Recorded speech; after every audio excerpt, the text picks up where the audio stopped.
I've made a video before about how I enjoyed the big 3 automation games, being Satisfactory, Factorio, and Dyson Sphere Program. Well, last week there's another automation game that just got released on early access by Firehose Games, Techtonica. Techtonica is another contender in the automation genre. But as much as Factorio is unique because it's different from Satisfactory and vice versa, Techtonica needs to have their own gimmick to make them unique over the others. So, what is Techtonica?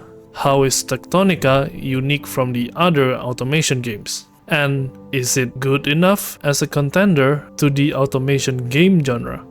For comparison's sake, Techtonica is a first-person automation game with the factory system similar to Factorio, with exploration element mashup from games like Subnautica and Deep Rock Galactic.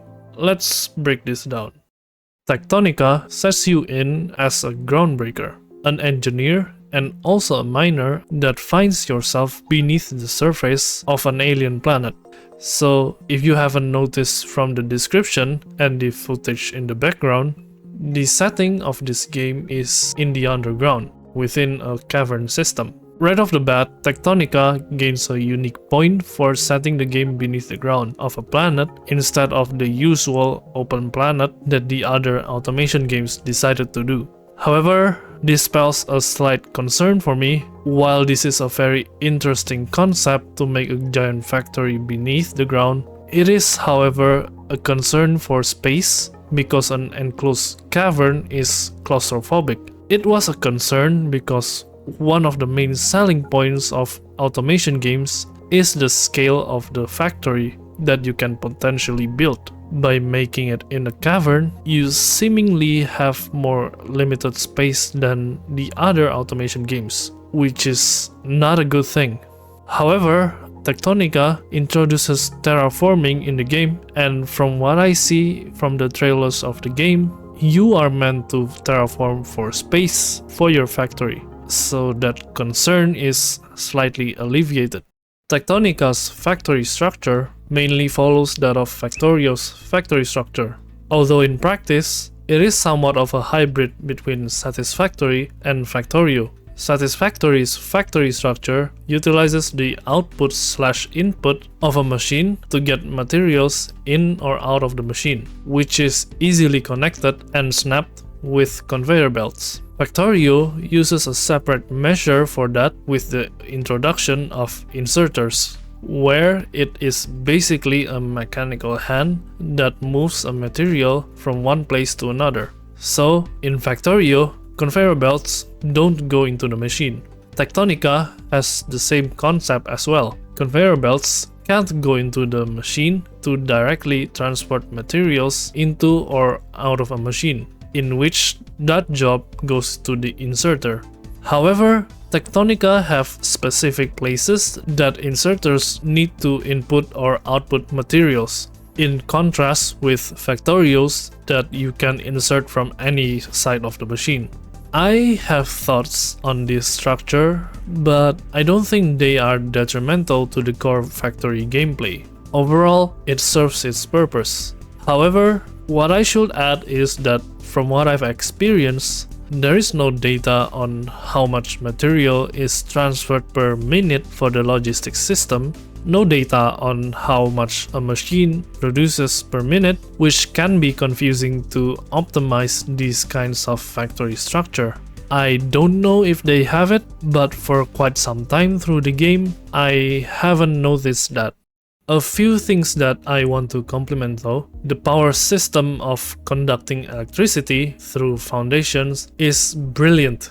It is weird at first, but thinking about it, the foundations conducting electricity basically cuts down the unnecessary part of connecting machines to the power supply with power poles. In addition, the first method of electricity is also brilliant, in which people may forget often that cranking the power supply yourself is possible to generate electricity. There is probably a lot more stuff that is present in the game that is not present in other automation games. And considering that these brilliant alternatives are the first one that we tasted, I am anticipating whenever I eventually come up to that part of the game.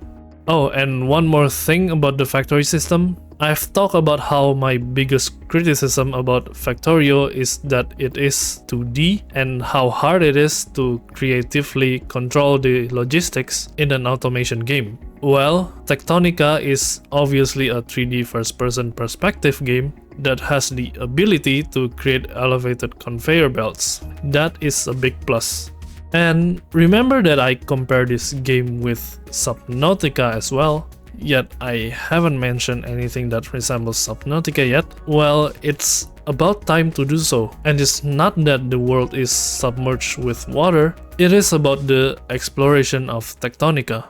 So you play as a groundbreaker and you're given little to no context on what you're doing or what is in the world that you're in. On top of that, you are beneath the earth, you don't even see the sky.